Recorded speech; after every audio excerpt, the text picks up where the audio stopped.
প্রিয় আলোর পথের যাত্রীর দিনী ভাই ও বোনরা, আসসালামু আলাইকুম। মহান আল্লাহ তাআলার রহমতে আশা করছি সকলেই ভালো আছেন। প্রিয় দিনী ভাই ও বোনরা, আমাদের নবী সাল্লাল্লাহু আলাইহি ওয়াসাল্লাম আমাদের আদর্শ। আমাদের জীবনের সবকিছুই আমরা রাসূল পাক সাল্লাল্লাহু আলাইহি ওয়াসাল্লামকে অনুকরণ করাই আমাদের জীবন। এখন আমাদের অনেকের মনে প্রশ্ন আসতে পারে, আমাদের নবী হযরত মুহাম্মদ সাল্লাল্লাহু আলাইহি ওয়াসাল্লাম কি খাবার গ্রহণ করেছে যা আমাদের জন্য সুন্নত? সর্বকালের সর্বশ্রেষ্ঠ মানব প্রিয় নবী হযরত মুহাম্মদ সাল্লাল্লাহু আলাইহি ওয়াসাল্লাম যেসব খাবার গ্রহণ করেছেন তা ছিল সর্বোচ্চ স্বাস্থ্যসম্মত ও পুষ্টিগুণে সমৃদ্ধ। আজকের বিজ্ঞানের গবেষণায় বিমূর্ত হচ্ছে রাসূল সাল্লাল্লাহু আলাইহি ওয়াসাল্লামের খাবারগুলোর গুণাগুণ ও মানবদেহের জন্য সেগুলোর প্রয়োজনীয়তা। আজকের ভিডিওতে সংক্ষেপে রাসূল সাল্লাল্লাহু আলাইহি ওয়াসাল্লামের কিছু খাবারের আলোচনা করব। রাসূল সাল্লাল্লাহু আলাইহি ওয়াসাল্লাম কি কি খাবার পছন্দ করতেন তা জানতে আমাদের ভিডিওটি শেষ পর্যন্ত দেখুন। খেজুর। হযরত আব্দুল্লাহ ইবনে সালাম রাদিয়াল্লাহু তাআলা আনহু থেকে বর্ণিত, আমি রাসূল সাল্লাল্লাহু আলাইহি ওয়াসাল্লামকে বার্লির এক টুকরো রুটির ওপর একটি খেজুর রাখতে দেখেছি। তারপর বলেছেন, এটি সালান মশলা। আবু দাউদ 3830। অন্য হাদিসে আছে, প্রিয় নবী সাল্লাল্লাহু আলাইহি ওয়াসাল্লাম বলেছেন, যে বাড়িতে খেজুর নেই সে বাড়িতে কোনো খাবার নেই। এমনকি প্রিয় নবী সাল্লাল্লাহু আলাইহি ওয়াসাল্লাম সন্তান প্রসবের পর প্রসূতি মাকেও খেজুর খাওয়ার পরামর্শ দিয়েছেন। দুধ। দুধের খাদ্যগুণ, পুষ্টিগুণ ও ভেষজ গুণ বর্ণনাতীত। আজ থেকে ১৫০০ বছর আগে বিজ্ঞান যখন অন্ধকারে, তখন প্রিয় নবী সাল্লাল্লাহু আলাইহি ওয়াসাল্লাম দুধ সম্পর্কে বলেন, দুধ হার্টের জন্য ভালো। দুধ পানে মেরুদণ্ড সবল হয়, মস্তিষ্ক সুগঠিত হয় এবং দৃষ্টিশক্তি ও স্মৃতিশক্তি প্রখর হয়। হযরত আনাস রাদিয়াল্লাহু তাআলা আনহু থেকে বর্ণিত, রাসূল সাল্লাল্লাহু আলাইহি ওয়াসাল্লাম বলেন, মেরাজের রাতে বাইতুল মাকদিসে আমি 2 রাকাত নামাজ পড়ে বের হলে জিবরাইল আলাইহিস সালাম আমার সম্মুখে শরাব ও দুধের আলাদা 2টি পাত্র রাখেন। আমি দুধের পাত্রটি নির্বাচন করি। জিবরাইল আলাইহিস সালাম বললেন, আপনি প্রকৃত ও স্বভাবজাত জিনিস নির্বাচন করেছেন। বুখারী 3164, তিরমিজি 213। আজকের বিজ্ঞানীরাও দুধকে আদর্শ খাবার হিসেবে ঘোষণা করেছেন এবং এর ক্যালসিয়াম ও ভিটামিন ডি অস্থি গঠনে সহায়ক। খরগোশের গোশত। হযরত আনাস ইবনে মালিক রাদিয়াল্লাহু তাআলা আনহু থেকে বর্ণিত, মাররুজ জাহরান নামক স্থানে আমাদের পাশ দিয়ে একটি খরগোশ লাফিয়ে পড়ে। দৃশ্য দেখে আমাদের সঙ্গীরা খরগোশটিকে ধাওয়া করে, কিন্তু তারা সেটিকে পাকড়াও করতে না পেরে ক্লান্ত ও ব্যর্থ হয়ে ফিরে আসে। তবে আমি ধাওয়া করে এর নাগাল পাই এবং ধরে হযরত আবু তালহার কাছে নিয়ে আসি। তিনি মারওয়া নামক স্থানে সেটি জবাই করেন। এরপর খরগোশটির উরু ও নিতম্ব আমাকে দিয়ে রাসূল সাল্লাল্লাহু আলাইহি ওয়াসাল্লামের কাছে পাঠান।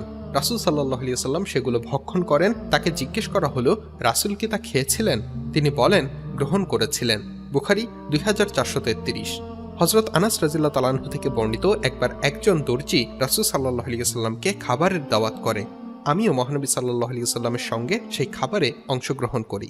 রাসূল সাল্লাল্লাহু আলাইহি ওয়াসাল্লামের সামনে বার্লির রুটি, গোশতের টুকরা ও কদু মেশানো ঝোল পরিবেশন করে। আমি দেখেছি রাসূল সাল্লাল্লাহু আলাইহি ওয়াসাল্লাম প্লেট থেকে খুঁজে খুঁজে কদু নিয়ে খাচ্ছেন, আর আমিও সেদিন থেকে কদুর প্রতি আসক্ত হয়ে উঠি। মুসলিম 2061, বুখারী 5064। পনির। হযরত আব্দুল্লাহ ইবনে ওমর রাদিয়াল্লাহু তাআলা আনহু থেকে বর্ণিত, তাবুকের যুদ্ধে রাসূল সাল্লাল্লাহু আলাইহি ওয়াসাল্লামের কাছে কিছু পনির উপস্থাপন করা হয়। রাসূল সাল্লাল্লাহু আলাইহি ওয়াসাল্লাম বিসমিল্লাহ পড়ে একটি চাকু দিয়ে সেগুলো কাটেন এবং কিছু আহার করেন। আবু দাউদ 3819। মোরগ। হযরত জাহদাম রাদিয়াল্লাহু তাআলা আনহু থেকে বর্ণিত, একদিন আবু মুসা একটি মোরগ নিয়ে আসেন, ফলে উপস্থিত একজন গলার স্বর ভিন্ন করে আওয়াজ করল। হযরত আবু মুসা জিজ্ঞেস করলেন, কি হলো তোমার? লোকটি বলল, মোরগকে আমি বিভিন্ন খাবার খেতে দেখে আমার অপছন্দ হওয়ায় শপথ করেছি কোনোদিন মোরগ খাবো না। হযরত আবু মুসা তাকে বললেন, কাছে আসো, খাওয়ায় অংশগ্রহণ করো, কারণ আমি রাসূল সাল্লাল্লাহু আলাইহি ওয়াসাল্লামকে মোরগ খেতে দেখেছি, আর তুমি তোমার শপথ ভঙ্গের কাফফারা আদায় করে দেবে। বুখারী 5198, 4662, মুসলিম 1649। সামুদ্রিক মাছ। মহানবী সাল্লাল্লাহু আলাইহি ওয়াসাল্লাম সাগরের মাছ পছন্দ করতেন। এ বিষয়ে আবু উবাইদা ইবনুল জাররাহ রাদিয়াল্লাহু তাআলা আনহু এর একটি দীর্ঘ হাদিস আছে। হাদিসটি বুখারী 4361 ও মুসলিম 1935 শরীফে বর্ণিত রয়েছে। ভিনেগার। ভিনেগারের ভেষজ গুণ ও খাদ্যগুণ অপরিসীম। প্রিয় নবী সাল্লাল্লাহু আলাইহি ওয়াসাল্লাম অলিভ অয়েলের সঙ্গে মিশিয়ে ভিনেগার খাওয়ার পরামর্শ দিয়েছেন। আজকের এই মডার্ন ও বিজ্ঞানের অভূতপূর্ব সাফল্যের যুগে বিশ্বের বড় বড় নামি দামি রেস্টুরেন্টের, বিশেষ করে এলিট ইটালিয়ান রেস্টুরেন্টে অলিভ অয়েল ও ভিনেগার একসঙ্গে মিশিয়ে পরিবেশন করা হয়। মাশরুম। আজ বিশ্বজুড়ে মাশরুম একটি অত্যন্ত পুষ্টিকর খাবার এবং মাশরুম নিয়ে চলছে নানা গবেষণা। অথচ ১৫০০ বছর আগে প্রিয় নবী সাল্লাল্লাহু আলাইহি ওয়াসাল্লাম জানতেন মাশরুম চোখের জন্য ভালো। এটা বার্থ কন্ট্রোলের সহায়ক ও মাশরুমের ভেষজ গুণের কারণে এটা নার্ভ শক্ত করে এবং শরীরের প্যারালাইসিস বা অকেজ হওয়া প্রক্রিয়া রোধ করে। তরমুজ ও শশা। হযরত আয়েশা রাদিয়াল্লাহু তাআলা আনহা থেকে বর্ণিত, রাসূল সাল্লাল্লাহু আলাইহি ওয়াসাল্লাম তরমুজের সঙ্গে রাতাব বা পাকা তাজা খেজুর খেতেন।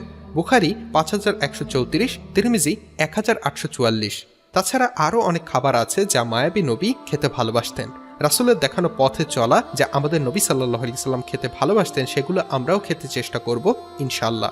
সবাই ভিডিওর কমেন্ট বক্সে ইনশাআল্লাহ লিখি। প্রিয় ভিউয়ার্স, ভিডিওটি ভালো লাগলে অবশ্যই একটি লাইক দেবেন এবং বেশি বেশি শেয়ার করুন। আপনার একটি শেয়ারের মাধ্যমে আমাদের অনেক দিনী ভাই ও বোনরা রাসূল সাল্লাল্লাহু আলাইহি ওয়াসাল্লাম কি খেতে ভালোবাসতেন তা জানতে পারবে। আল্লাহ হাফেজ।